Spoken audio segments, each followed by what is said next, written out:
დაბალანსების პოლიტიკა საქართველოს უცხო არ არის. ანუ ყოველთვის იმ მომენტებში სადაც ვიღაცის გავლენა აი ეგ არის ჩვენი პოლიტიკა რა.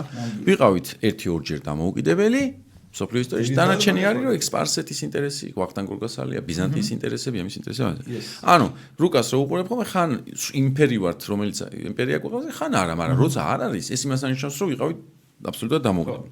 კურაპალატის წოდებას ჩაგვახუტებდნენ ხოლმე რომ გეტყვი ჩვენისკენ ხა მე წაგვართმევდნენ.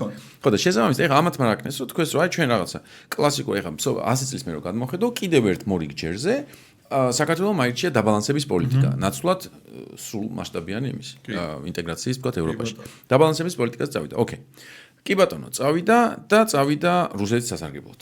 ეგ არის ამბავი. ოღონდ რატო წავიდა და ყველაზე რუსეთის სასარგებლოდ, იმიტომ 12 წლის განმავლობაში კვირიკაშვილის პერიოდში ვიღაც პერიოდში არ იყო ეს რუსეთის სასარგებლოდ დაბალანსების პოლიტიკა. იყო ფრთხილი პოლიტიკა რუსეთის მიმართ, ვაბალანსებით სადაც შეგვეძლო. ოღონდ პრინციპულად რა, ანუ რაღაც საკითხები იყო დაუთმობელი. ამიტომ ამბობენ ხოლმე რომ სტრასბურგი მოვიგეთ, ის მოვიგეთ. კი, მაშინ ჩვენ ვიყავით რაღაც საკითხებში პრინციპული, მაგრამ არ ვიყავით რქებით, არ ვაწვებოდით რიტორიკულად და ისე რუსი. ხო.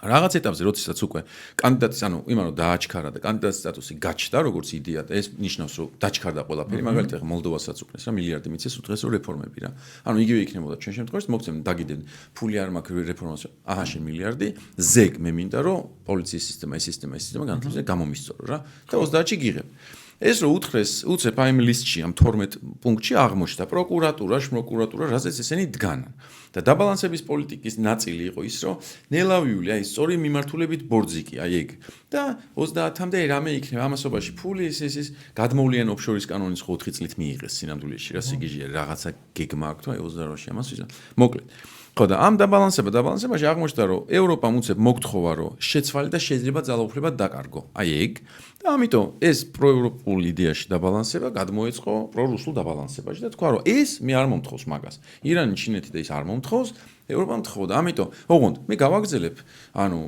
რეფორმებს ისე რომ განაცხადს არ გავაკეთებ და 28-ში შევალ აი ეგ იყო 28-ის განაცხადი რა გადმოვეწყეთ აქეთ ანუ უფრო უპირატესობა აქეთ გაიზარდა